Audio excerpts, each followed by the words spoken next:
Welcome, welcome everyone. We'll just give everybody another 10 seconds or so to join the call. It's nice to see you all today. Thanks for being here.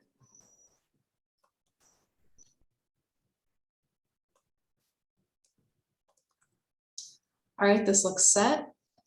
Welcome to this CHCI NHA Humanities Center Gathering. I'm Rachel Arteaga, Assistant Director of the Simpson Center for the Humanities at the University of Washington here in Seattle. And I'm here today with my co-facilitator of these events, Peggy McCracken, Director of the Institute for the Humanities at the University of Michigan. I'm going to introduce our speakers in just a moment, and we will have a lot of time for discussion today. But first, I'm going to go to Bea Gerwitz, who has an announcement about the series. Thank you, Rachel. Welcome, everybody. Really good to see you all today after our brief hiatus this summer. I want to announce that Rachel and Peggy are going to be rolling off as our co-chairs for this series, and we will keep things going after that. But I just wanted to take a minute to give a big thank you to both of them for inspiring these gatherings and helping us conceptualize them, getting them off the ground, finding speakers, thinking about topics that would resonate with folks across the board, and just doing a whole lot of legwork to make these happen. I think we have the opportunity to speak to a whole bunch of folks who have attended these sessions and have been really grateful for them. And so I just wanted to share that with Rachel and Peggy here in front of everybody.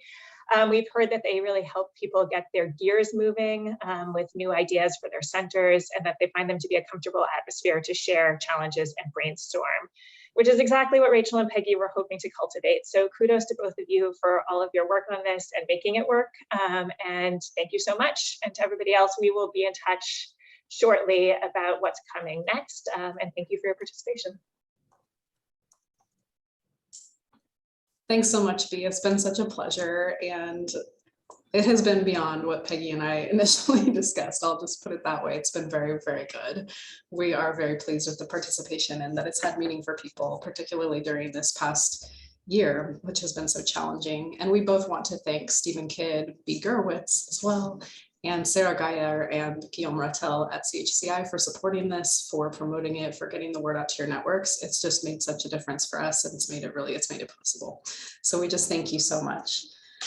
So now we'll turn to our speakers, and we are going to focus today on cross-center collaborations of different scales and different structures. Our first speaker today will be Jennifer Ho, and our second speaker will be Antoinette Burton. I'm going to introduce both of them at a little bit of length because their bios warrant that, and I will also put in the chat in a minute their Twitter handles or affiliated Twitter handles so you can follow their work after we leave. We'll have lots of time for discussion, about 10 minutes each for each of them to give some presentation remarks informally, and then we'll go into questions. So without further intro, Jennifer. The daughter of a refugee father from China and an immigrant mother from Jamaica, whose own parents were themselves immigrants from Hong Kong, Jennifer Ho is the director of the Center for Humanities and the Arts at the University of Colorado Boulder, where she also holds an appointment as professor of ethnic studies. She is the president of the Association for Asian American Studies and the author of 3 scholarly books and 2 edited collections. In addition to her academic work, Ho is active in community engagement around issues of race and intersectionality, leading workshops on anti-racism and how to talk about race in our current social climate. Our second speaker, Antoinette Burton, is Maybelle Leland Swanland Professor in the Department of History at the University of Illinois, Urbana-Champaign, where she directs the Humanities Research Institute. A feminist scholar of empire, she works to bring critical humanities research-based knowledge and practices to bear on institutional structures and cultures with an eye on reimagining who the public research university of the 21st century serves. She is the PI on several projects funded generously by the Andrew W. Mellon Foundation, including the 16-partner consortium, Humanities Without Walls. Jennifer, we'll let you take it from here. Hi, everyone. So it's a beautiful sunny day in Colorado. I was told when I moved here that there was 300 days of sunshine. And really everyone says that about Colorado. So I think everyone's on the payroll of the Colorado Tourism Board here, but it is beautiful and I hope it's beautiful wherever you are. So I'm just going to make some brief remarks. And I was actually remarking to Antoinette and B and Peggy and Rachel that my center is so small in comparison to Antoinette's center. But I do think that it's maybe a good for me to share the things that we've been able to do even with such a small staff. And I do want to give a shout out because the 2 full-time staff members that work with me are actually here. So Sharon Van Boven and Kat Lewis. And for anyone who directs the Humanities Center, you know that having staff are the backbone of the work that we do, right? Like, so I'm the figurehead of the CHA, but really I try and give kudos and recognition as much as possible to Sharon and Kat because they're the ones really handling all of the day-to-day operations because my own appointment is only half-time. So in addition to Sharon, who's our operations and finance manager, and Kat, who directs our communication and programs, we have a student worker, Danny Urbina, who handles our social media accounts. And that's one of the ways that we've been trying to also make ourselves known as a smaller center. So the idea of collaborating with other centers really came about during COVID-19. And I'd actually love to hear from others if that's also how people have pivoted during COVID. So when COVID-19 hit and I had all of these plans to do these in-person events and we had to shut down, I was trying to, quickly think, what could the center do? Like, what could we as a Center for Humanities and the Arts do to respond to a lot of fear, I would say, a lot of fear, a lot of frustration, a lot of feeling like people are scrambling to try and have some sense of connections with other people in the midst of trying to process a lot of confusing information. I myself found that I couldn't read anything of length. So I was unable to read critical theory and I was unable to read novels, but I could read poetry and I could especially read short essays. And I had been reading Ross Gay's Book of Delights. And if you don't know it, you should definitely read it. Ross is actually an amazing poet in of himself. And then he set himself a challenge to write on a particular delight every day for 300, starting with his birthday. So for 300, and sometimes he skipped and he doesn't include everything that he wrote, but the Book of Delights is essentially a diary of him recording different things that he found delightful. They're also profoundly intellectual and engaging and actually really hard. Like in some cases, he talks about the phrase, a hole in the head, and that leads him to talking about eugenics and anti-Black racism. So the essays can be really disarming in some of their innocence, but are actually also quite moving and probing, especially concerning issues of race and gender and violence. So I decided that, I'd have a book club, right? Like we would put out a call to have a book club. And because I don't think Hugh is on this call, but because I knew Hugh, actually from the last time that I was at the NHA conference in Hawaii, I had met Hugh and I got to know his executive director. And so we decided to try and collaborate with University of Miami, the one in Miami, Florida, not the one in Ohio, to do a joint book club. So it was a little bit challenging to try and do this 2 hours, because there's a 2-hour lag between or time difference between Colorado and Florida. But it was actually really lovely to have them join so we had kind of in some ways 2 separate book groups. So there was a book group happening here in Colorado, although there were also other people joining in from outside of the state of Colorado. So you could say one sponsored through CHA and then one sponsored through their Humanities Center. And then we try to go to each other's book group talks. And it was just really nice to meet a different set of people and hear, hit the crowd at the University of Miami were a little bit older. They were kind of older donors and community members, whereas ours were more faculty and staff and some students. So that was the first collaboration. And then the Wilson Center that Nicholas Allen runs out of University of Georgia had been doing these shelter in place projects. And so I got the inspiration and I talked with Nicholas about trying to see if we could, if my center could also do these shelter in place projects where we essentially paid community members. And in our case, so that was in Nicholas's case, and I'm sorry, I'm rambling a little bit. But in our case, because of the funding issues that we ran into, we decided to only limit it to University of Colorado staff, faculty, and students. Although I think something for us to remember is that our faculty, staff, and students are also part of our local communities. And so we essentially said we would like to pay people, like we would hold this competition and give out awards for the top 10. We actually received 150 submissions. And so we ended up funding a top 10 and then another 10 that were honorable mention. And they were incredible. They were basically people showing how they were responding to the pandemic and creating art and using humanistic means. And it's actually on our website, which Kat, being the program and communication manager that she is, just linked to.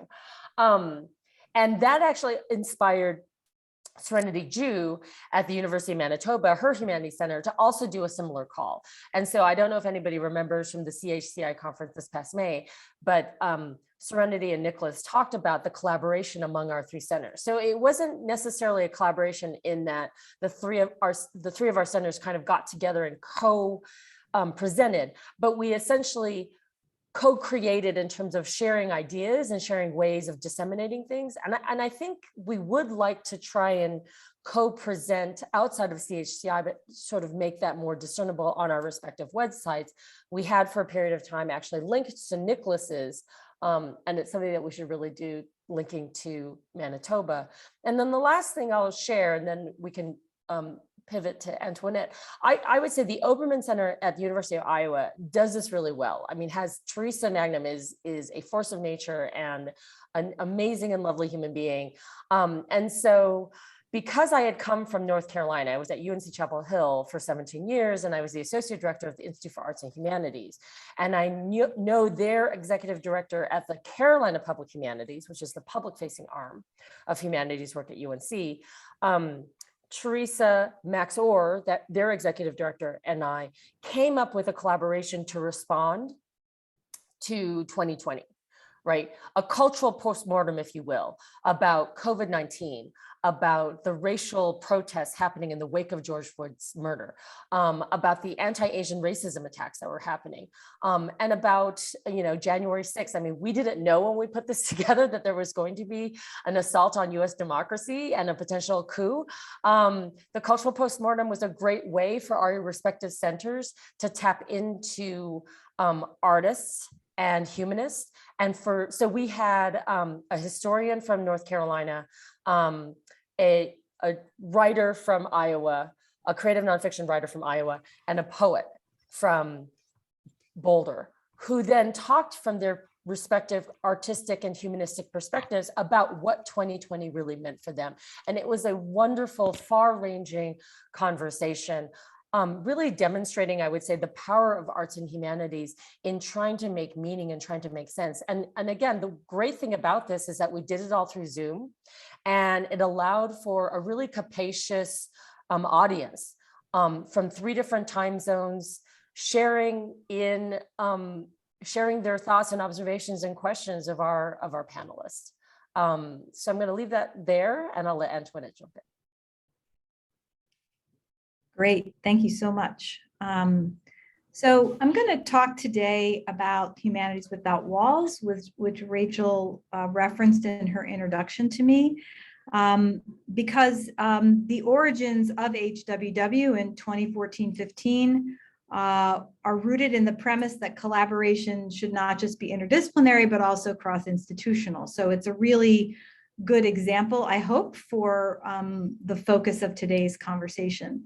The other part about HWW, and Peggy has been involved in HWW for a very long time too. So feel free to leap in at any moment. The other thing about HWW was the conviction that the Midwest, broadly conceived, was a key overlooked space for cross-institutional partnerships, especially given the density of public research universities. So sort of between Nebraska in the west and Penn State in the east, and all along the north-south corridor from Urbana up to Ann Arbor. I was not there at the start. My former colleague, Diane Harris, who many of you may know, moved to Utah from here and then to Mellon and now is at Washington, was really it was her brainchild. And there was a Mellon funded planning grant that generated the concept of the collaborative goodwill in this, sort of Midwest corridor. It also generated the first theme of HWW, which was a global Midwest. And I'm just going to paste the, I think I am, yeah, some of the projects that were funded. So the premise of the Grand Research Challenge projects was that they had to be collaborative across institutions in the consortium. Many of the projects started with seed grants in that first round, which were awarded to each center in the consortium. And I think that proved a very good model. It generated some really great results, as well as opportunities for elaboration time to think about design and modest funding of partnership meetups. Some of the benefits of that cross-institutional, cross-center work is, of course, access to a whole new field of experts, the support of centers in shaping the projects. So getting faculty into direct conversation with center and institute directors about their work, about their collaborative work. The creation of links between graduate student team members. Back in the day, travel to and relationship building with centers on other campuses and destinations beyond as well. And for center directors, I think a sense of community, often a sense of commiseration, but also exchange of really great ideas. And I'll just echo Jennifer, as I did in the chat. I mean, Teresa Mangum, every good idea I've ever had, I've taken from her or borrowed from her, including actually sending delegates paying for delegates from HRI to go to the National Humanities Advocacy Day in DC. So I think the sense of camaraderie that comes with that cross-center collaboration is really invaluable. Some challenges, which I think Peggy may recognize here. Institutional infrastructures don't always mesh. The nightmare of bureaucracy when it comes to payments and subawards and grant management can be really frustrating. Before Zoom, obviously travel was challenging for planning purposes and co-working. Even now, successful partnership really has to be designed and tended, and it requires a kind of mindfulness that we're often lacking in our professional scholarly work, and that a lot of PIs, I think, in these cross-center, cross-institutional partnerships really had to actively learn. And of course, all the things about regular collaboration are true in cross-center and cross-institutional collaboration. Time intensive, labor intensive. We've had a lot of no-cost extensions in HWW even before COVID. I think the other last challenge I would talk about is the cohesiveness between and among centers in the consortium. We're all so busy. HWW is only one of many things that center directors do. There was turnover in center director leadership. We do have annual meetings, which have been most often in person, and that has helped build that sense of cohesiveness. Also, our communications network in the consortium has taken a while to build out, but we now have more regular forms of communication, including a newsletter. So we did a renewal at HWW after the first 2 years, and I did write that one. The theme was the work of humanities in a changing climate. And let me post that one in the chat as well. Sorry, I cannot talk and post at the same time. Hopefully that's not just age. Okay. So yes, the theme was, and is, because some of those projects are ongoing, the work of the humanities in a changing climate. The major shift in that cross-center collaboration was in graduate student participation. We found in the first 2 rounds of Global Midwest that because we hadn't really paid enough attention to linking graduate students meaningfully to projects, they ended up perhaps not being agents or leaders, co-leaders in the projects. And so we developed something called a grad lab practicum, which was really great because it helped to make connection for graduate students across the consortium as well. I think the major takeaway of these first two iterations, the strongest projects had really strong anchor PIs who were already interdisciplinary thinkers and practitioners, as well as genuinely collaborative from the start of the project to the end. And so again, with all kinds of cross-disciplinary, cross-institutional work, you just have to be so mindful all the time. By 2019, when we were seeking a second and final renewal, we knew that after sponsoring almost 39 unique research projects across these institutions and through these centers, we knew that humanists could do this thematic work and they could even do it cross campus. The question was not whether should we do it or how should we do it, but, or rather, can we do it, but how do we do it, by what means and practices. So the second renewal, final renewal, has this emphasis on methodologies that we call reciprocity and redistribution. We've been in collaboration with Jenny Davis, who's an anthropologist at Illinois, who also is the director of our American Indian Studies program, whose work with Indigenous communities offers models of ethical and collaborative practice, which she also teaches.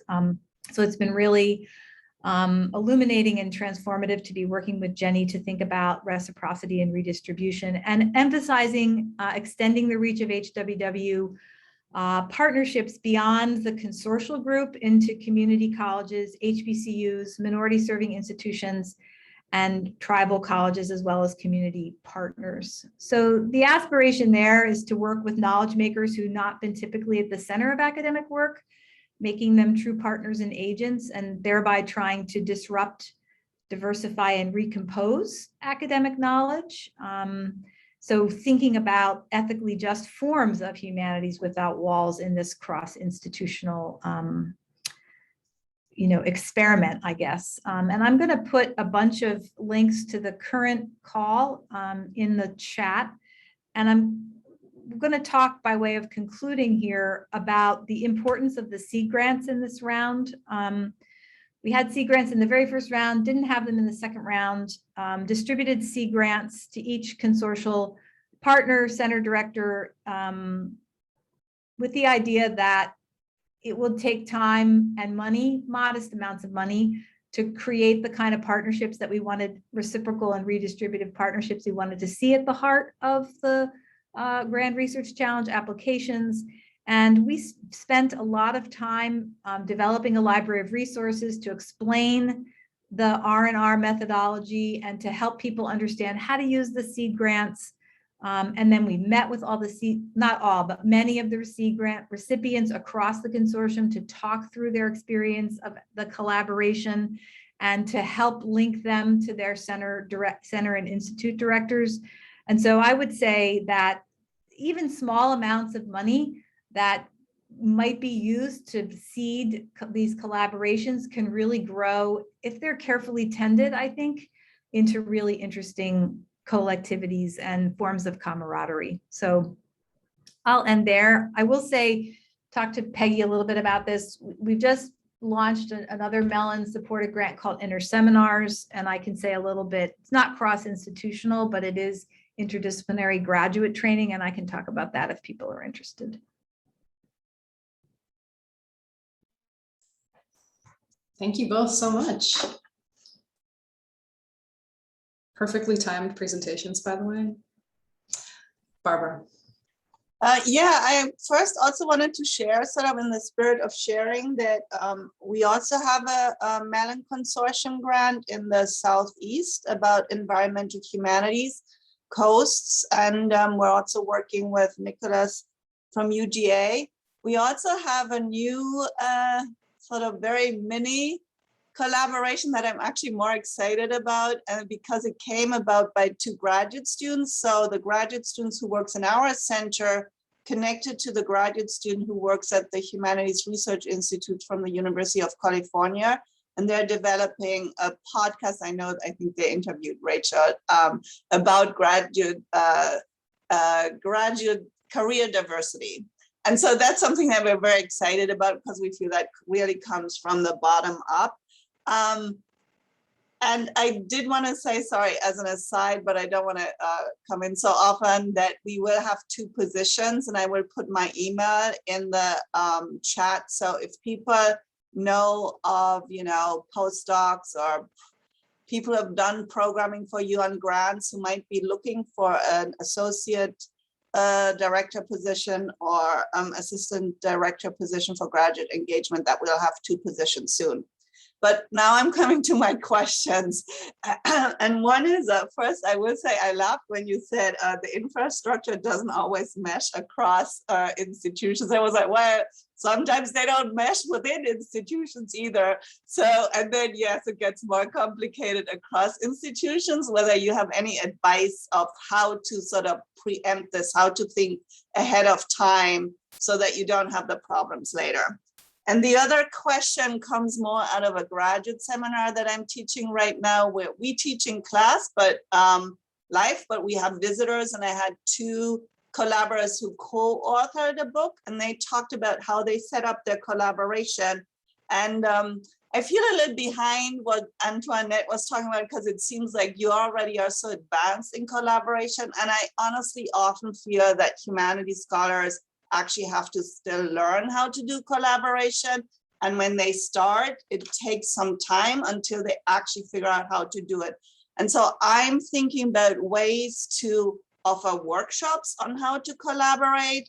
And so I just wondered, among those who are here, you know, what your experience is, how to help humanities faculty who haven't collaborated in the past or didn't have good experience or are only used to collaboration in this kind of, you know, like we co-edit a volume and then we co-edit a volume with, so like how to find ways to help humanities faculty who are not used to collaboration, how to actually do collaboration.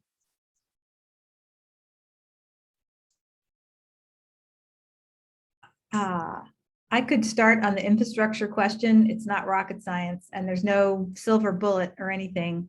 But I do think that the extent to which, as you're thinking about subawards or transferring money, that you can prepare the people who work on the ground to actually do the labor of that work, figure out exactly who they are and connect them. Again, this is not rocket science. It's just kind of thoughtful, considerate of labor practices preparation.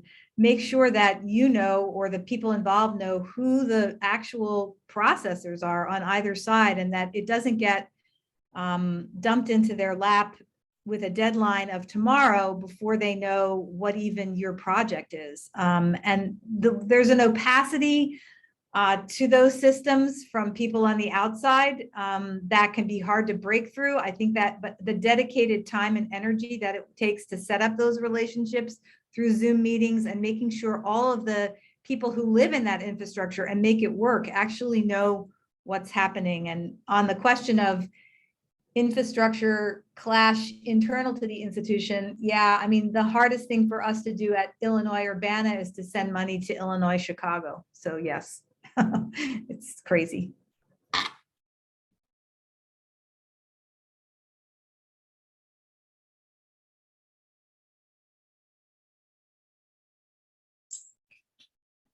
Peggy, go ahead.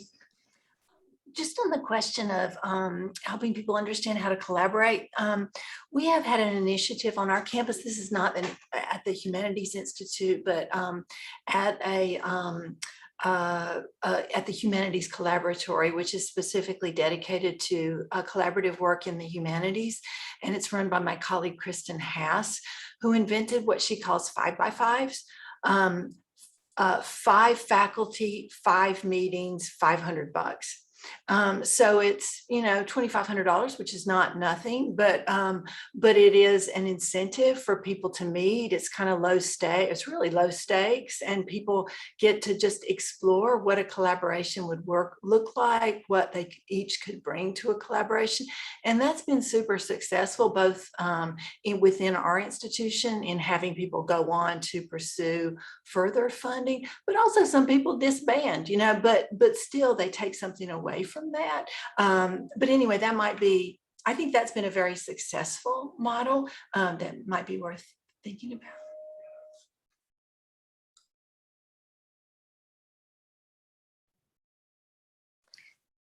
Oh, go ahead, Antoinette. No, go ahead. Go ahead. Well, I was just going to say as to Peggy's point, I think while we haven't done anything as formal as Humanities Without Walls, I think one of the things as a newish director to the center in Boulder is that I've really tried to think about the things that we can do that are collaborative, right? So one of the ethos that I've tried to have as director of the CHA is to really think about every event that we do or calls that we put out is actually through a lens of collaboration. Like, who can we co-sponsor an event with? Who can we work with to promote an event or create an event or to do certain programming? So for example, we've partnered with the Center for Research in Digital Data Science on a digital humanities fellowship. And we're going to run out of money soon. And so we're going to, try and look for ways. And that's an on-campus collaboration. There's 2 others that our center's involved with that don't relate to other humanities centers, which is one of the reasons I didn't bring it up. But we got invited to apply for a grant in which we received from the Asian Americans Advancing Justice in partnership with Kaiser Permanente. Because of the rise of anti-Asian racism. And I think I'm on people's radars in that respect. And so we're collaborating with University of Colorado, Denver on anti-Asian racism educational initiatives that are going to be in the greater Denver Boulder area. So that's a little bit easier because that's still within the Colorado system. But I think something maybe for us to think about if we're talking about collaborations, whether it's on campus, whether it's encouraging other faculty in their collaborative efforts, is having a common goal, right? Like what is the common goal? Because I think that is sometimes where we run into difficulties. So our collaborators in Denver want to be much more kind of student facing, whereas my desire is to be a little bit more public facing in how we are messaging out about anti-Asian racism. And there's nothing wrong with either approach, but I think it's been a little bit of a challenge to figure out how to collaborate on programs when they're very internally focused to the university, and I want to be very externally focused to the larger community. And then the other thing I've been trying to work on and have failed in securing an NEH grant is working with a collaborator at Arizona State in creating a program called Racial Literacies, which would be a 2-week summer institute to train people on how to talk and teach about race and racism and critical race theory. And I think it's that last part that the NEH is really nervous about. But I may be coming to all of you because what we're trying to do is show proof of concept and then see if we could actually scale it for universities to adapt. I was just going to say that one of the really interesting experiences in this round of HWW, socializing the reciprocity and redistribution methodology, apropos of what Jennifer was just saying, is that getting humanists to imagine a situation where they don't arrive at the table with their idea already formed, but that they actually produce the research question or the project center of gravity in genuine co-partnership and co-design practice with whoever they're sitting at the table with. And I think the edited collection model has a lot of staying power in the sense that, you have a great idea and then you and your co-editor, you recruit 10 people who will stand up under the sign of your idea. I think in HWW in this iteration, we're trying to do a kind of antecedent moment to that collaborative stage so that you don't actually come fully formed, but you have to actually produce it together. And that's really hard for humanists as well as for anybody else, but that's sort of the goal. So the question of how to collaborate in 2021 and who to be in solidarity with and through what kinds of methods and practices, that's sort of where we're at. But to the earlier point, I'm sorry, I forget the first person who spoke, what her first name is, but the one who collaborates with Nicholas, sorry. But we haven't figured it out at all. So we're still iterating.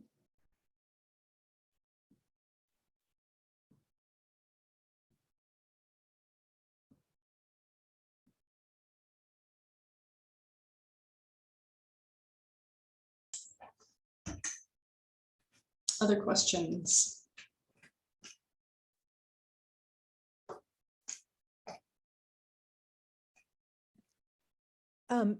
Antoinette, can you talk more about your new interseminars? Sure. We did a planning grant with Mellon for this. We spent a year. We had a working group of faculty and graduate students who were already sort of interdisciplinary, because the idea was to create a plan for interdisciplinary graduate training that would capture both thematic topics, but also methodological diversity. So we spent a year working out the design of that together, and we are launching the first one. I can put the links in the chat once I stop talking. And the idea that we designed is based on something that had happened with no money at Illinois many years ago, but was such a powerful intellectual experience for many people that it was called Intersect. It was run out of the grad college.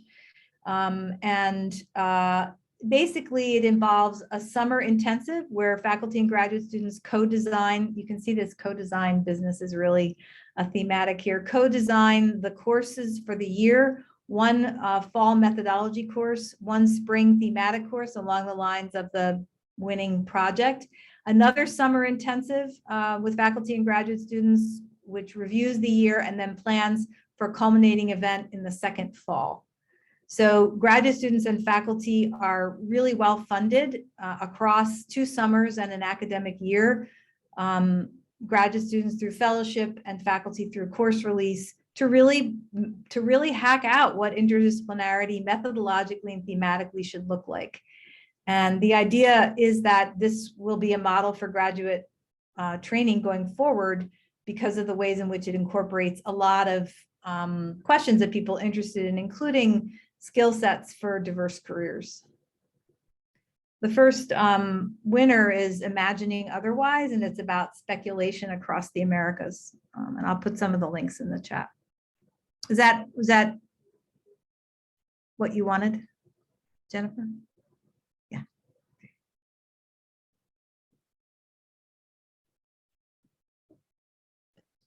Yes, thanks, Antoinette. Sorry, I can't manage the unmute button. Doing just fine, Jennifer. I could hear you loud and clear. It's great. Does anyone want to follow this pathway that we've started down toward teaching graduate students to collaborate? Anybody have ideas on that? Antoinette has opened that up for us, and we're thinking about too how to prepare faculty to undertake collaborations at all different scales. Anybody want to talk about graduate education? I might just add that, and I'm sorry that I didn't surface this earlier because it was such a part of the motivation of interseminars that it may have become sort of naturalized to me, but it grew out of the challenge here at Illinois that the legacy humanities departments have PhD programs, but ethnic and gender women's studies departments do not.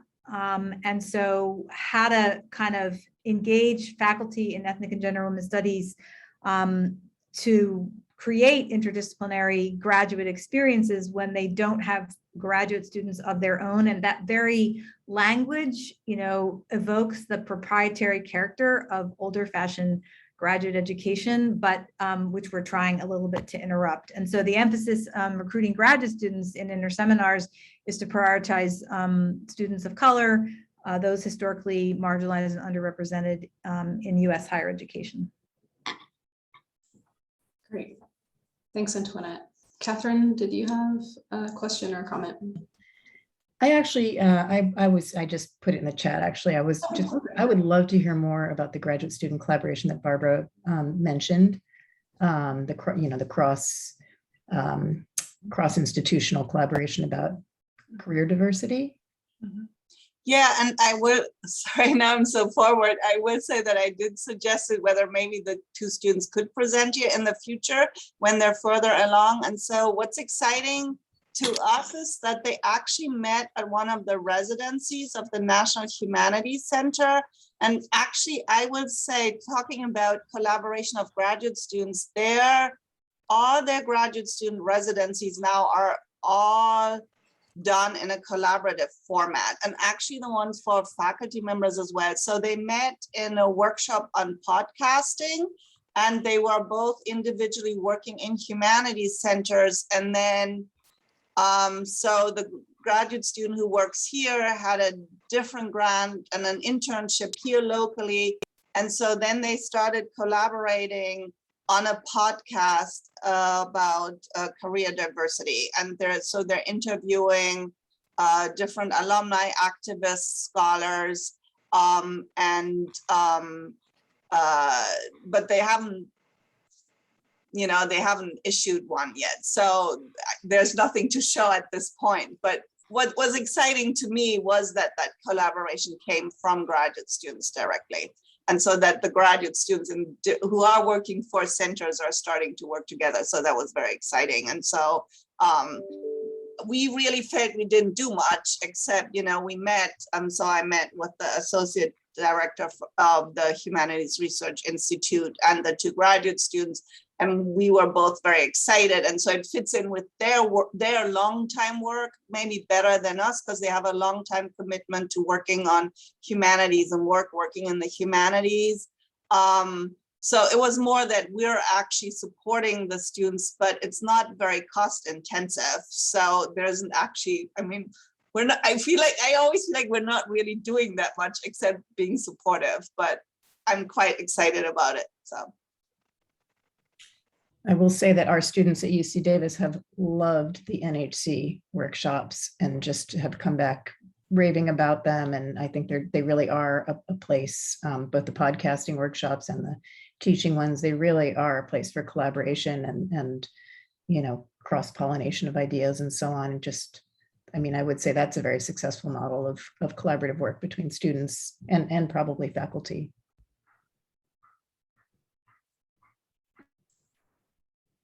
Sorry, I'm looking for that link too about the Humanists at Work program and in California, very longstanding, effective to the level, I think, of the Humanities Without Walls, ALTAC, and career diversity workshops. They're just such robust programs.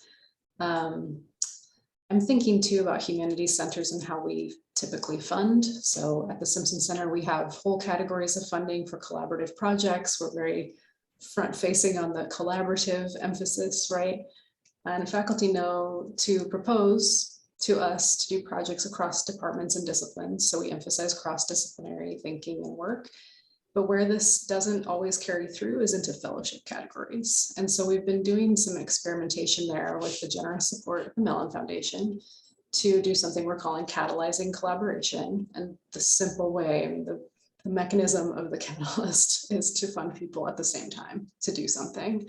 They have to apply jointly to these fellowships. And the program's coming to an end, but what we learned is that, I would say the big takeaway is that they're applying not to learn how to collaborate, but collaboration is structured into what they're doing such that, as Jennifer mentioned, their goals are similar, and particularly importantly, their topic is similar.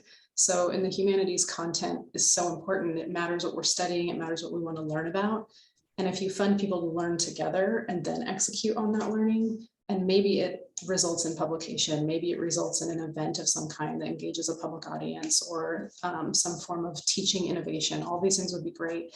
But we have to get people kind of at the table first together. And of course, funding is a good way to incentivize it. So if you know of any structures where people are being funded to pursue fellowship work, and not only projects together, I'd be very interested to keep seeing those surface, because we'll have to be thinking about that as we go forward beyond the grant.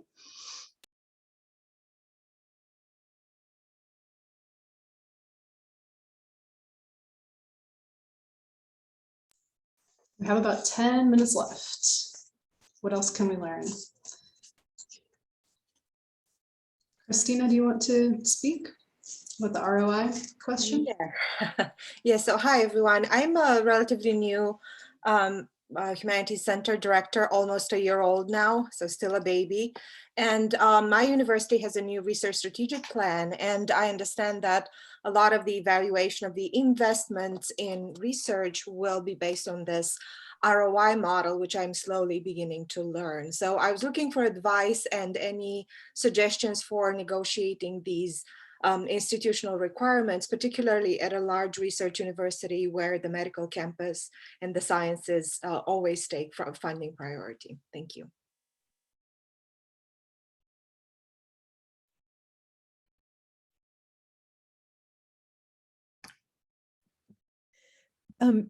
I think that's a great question, Christina, and we're in the middle of implementing a system-wide strategic plan that has assigned all sorts of metrics for everything, and often the metrics are not really a good measure of the goal by any means.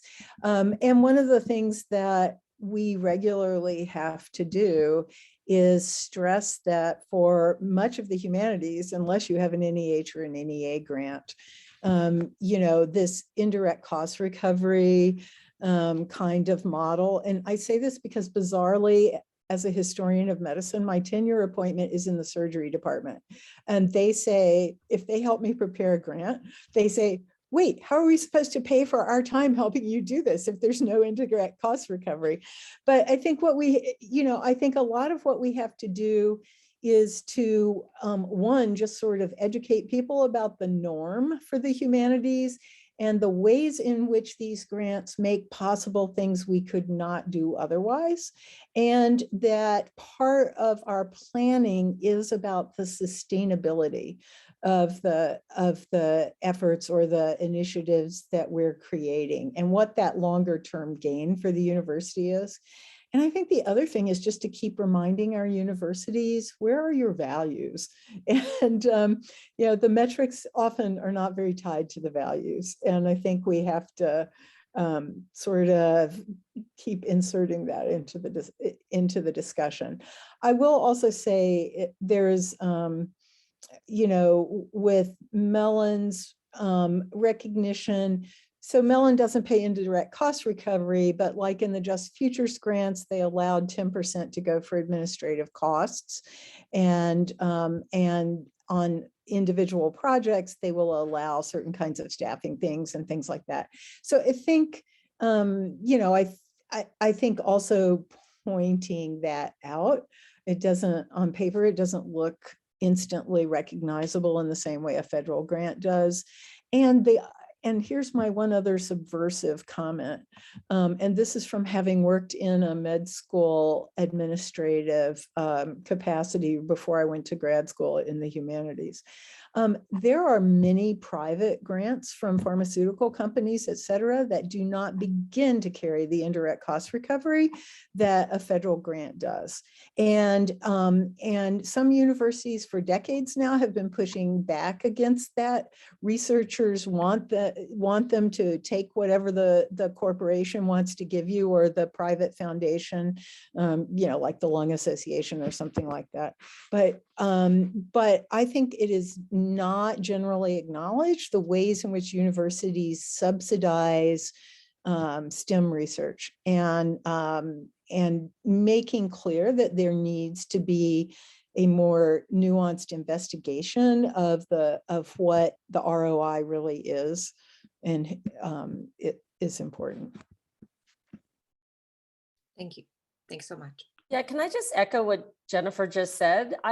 This idea of a return on investment is really, I understand university speak and institutional language speak, but so I'll just share an anecdote. When I took the job here at CU Boulder, a friend of mine in geography actually told me that she was a PhD. She'd been a PhD student at the University of Colorado Boulder in geography, right? So not a humanistic discipline, but had received a dissertation fellowship from the Center for Humanities and the Arts because she's a human geographer. And that fellowship came at a really critical time for her because of some family circumstances. without the fellowship, she says she doesn't think she would have been able to finish her dissertation, go on the job market, get a job at UNC Chapel Hill. So the return on investment for a fellowship that this person received, 20 years ago has now paid off on her. Most recently, she got a Distinguished Researcher Award at UNC Chapel Hill. Those things aren't going to be captured in traditional ROI language, but that story has stayed with me when I've thought about the kinds of dissertation support that that my small center can offer graduate students and how meaningful and impactful that can be for them. And so I agree with Jennifer. I think one of the things that I think we can do as humanities centers is to actually push back on a language of numbers that are, that can only be quantifiable by thinking about the stories that we can share that provide much deeper and richer qualitative data. Thanks, Jennifer. Yeah, I put the Humetrics link that the project they're doing at MSU, which I think gives us a lot of language and practical guidance on how to do that pushback. And yes, I agree with Jennifer Gunn on the Devarian Baldwin book. It's really devastating. Barbara, go ahead. Yeah, I wanted to go back to Jennifer's story about NEH not awarding you the Summer Institute, which is really sad because it sounds so important. And I want to say that we also applied for a collaborative grant for the NEH in feminist film, digitality, and archive. And basically we were told that there shouldn't be any explicit, there's not, advocacy basically is not allowed. So it's always, it has to be balanced. And then we also didn't get in, we were told that in part it was because it didn't have a conventional output. So the expectation would have been that there would have been a book that we would have written together. And this idea of like thinking about a digital archive was basically not what they wanted. But I wondered, maybe since Bea is here too, since we do have a new chairperson of the NEH, is there a way to think about actually influencing the thinking of the NEH about collaboration on an institutional level?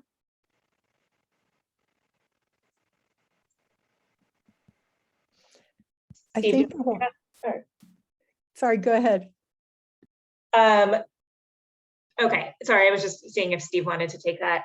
I think that it remains to be seen, and that we are certainly eager to open up conversations with the new leadership once confirmed at the National Endowment for the Humanities about a lot of the things that are happening in the field right now and ideas for new kinds of fellowship programs and other programs that NEH might be supporting that could sort of move the needle forward. And Barbara, I appreciate flagging that, and we can certainly integrate those into the conversations we have with the new leadership at NEH.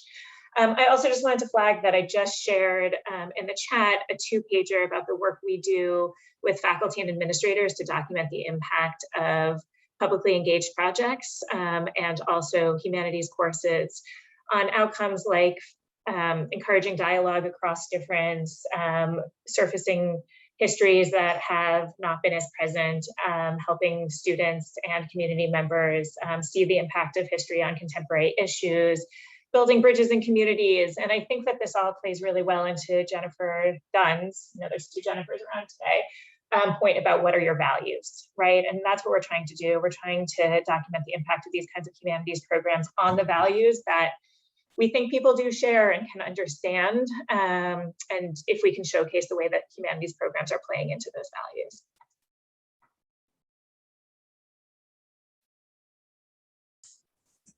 Slightly unrelated point on value, but I'm working also on career outcome tracking for English majors, and it's a project through the Association of Departments of English.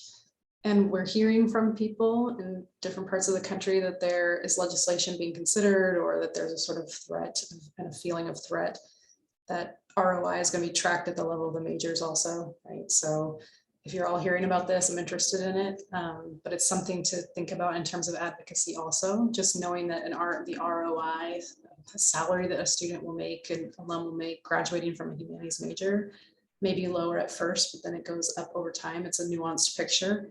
But if they're targeting the first couple of years after the degree, that's going to go fairly badly for us, and we should be aware of that. And I know you all are, but I hadn't heard about it until this past year, being really at that legislative level in our society, that it's being scrutinized in that particular way, and that funding could be tied to it for some state institutions. So anybody struggling with that ROI picture, very interested to talk to you.